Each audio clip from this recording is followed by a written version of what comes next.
안녕하세요. 군사돋보기입니다. 미국의 공대공 미사일을 뛰어넘는 초장거리 미사일 PL-15를 개발해냈다는 중국의 큰 소리도 이제는 나올 수 없게 될 듯합니다. 미국이 공대공 전투의 패러다임 자체를 완전히 뒤집어 놓으며 엄청난 변화를 가져올 혁신을 추진하고 있기 때문인데요. 이 계획들이 잘 이루어지기만 한다면 현재 100km에서 250km 정도의 범위를 가지는 전투기들의 전투 반경이 무려 1300km에서 1500km 이상으로 차원이 다를 정도로 크게 확대될 수 있을 것으로 보입니다. 어떻게 이 같은 거대한 변화가 가능할까요? 전문가는 아니지만 해당 분야의 정보를 조사 정리했습니다. 본의 아니게 틀린 부분이 있을 수 있다는 점 양해해 주시면 감사하겠습니다. 현재 미 해군 및 공군 전술기들에 장착되는 여러 단거리, 중거리, 장거리 공대공 미사일을 하나로 통합하고 중국의 PL-15 미사일의 사거리를 가볍게 뛰어넘는 것은 물론 현재 미국이 개발 중인 AIM-120 암람 중거리 공대공 미사일의 후속 미사일 AIM-260 JATM 차세대 장거리 공대공 미사일의 사거리마저 가볍게 뛰어넘고 군수 지원이 더욱 용이한 공대공 미사일의 운용 시스템을 개발해낼 것을 예고했습니다. 현지 시각 10월 1일 미국의 보잉이 임무 성격에 따라 여러가지 조합을 적절하게 맞춰 사용할 수 있는 모듈식 공대공 미사일을 개발하고 있다는 소식이 나왔습니다. 보잉에서는 소형 공대공 미사일 및 장거리 공대공 미사일 시스템 지원을 위한 첨단 미사일 하위 시스템 구성 요소 조사라는 사업명으로 앞으로 차원이 다른 능력을 가지게 될 미국의 공대공 미사일을 연구하는 계약을 맺었다고 합니다. 이 계약은 총 980만 달러, 하나 약 129억 2천만원 정도의 예산으로 2027년까지 보잉이 개발하는 소형 단거리 공대공 미사일인 CAAM 그리고 장거리 공대공 미사일 개발한 ERAAM 개념을 포함해 개발되는 새로운 모듈식 미사일 운용 시스템을 연구하는 과제라 할 수 있는데요. 쉽게 말하자면 모든 공대공 미사일을 모듈화시켜서 기본형 미사일의 경우 단거리 공대공 미사일로 사용하고 부스터를 장착할 경우 중장거리 공대공 미사일로 변신할 수 있는 것입니다. 그래서 이 개념 연구에 따라 앞으로 미군 전투기나 무인기들에 탑재될 공대공 미사일은 기본적인 미사일 부분과 부스터 부분으로 나뉘어 개발되는데요. 미사일 부분만 활용할 경우 현재 사용되고 있는 AIM-9X 슈퍼 사이드와인더 단거리 공대공 미사일과 비슷하거나 약간 더 늘어난 사거리까지 날아가 공중의 적 목표물을 격추시키는 역할을 맡습니다. 하지만 이 미사일은 모듈식이기에 추가로 부스터를 장착할 경우 현재 중거리 공대공 미사일로 사용되는 AIM-120 암람이나 현재 개발 중인 차세대 중장거리 공대공 미사일인 AIM-260 JATM보다도 더 긴 사거리를 가진 공대공 미사일로 변모할 수 있다고 합니다.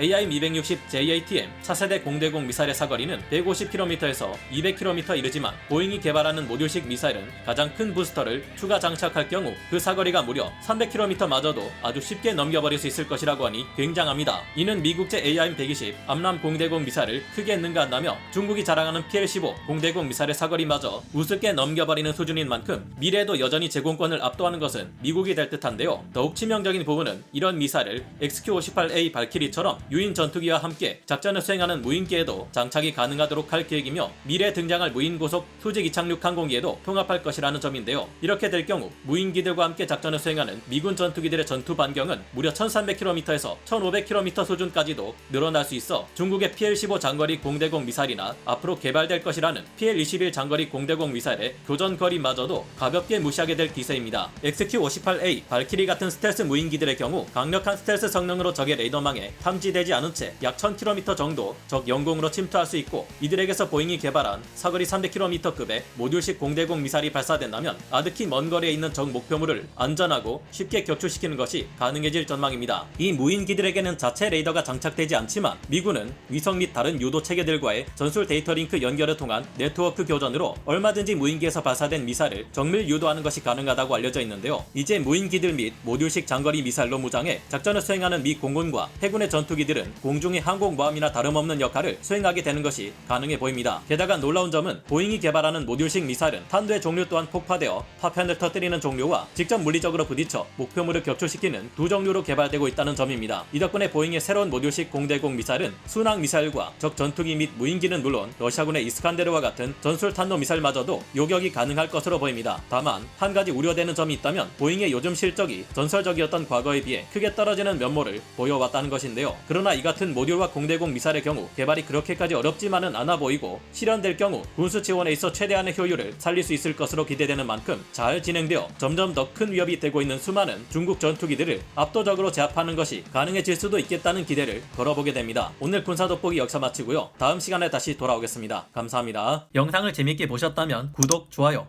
알림 설정 부탁드리겠습니다.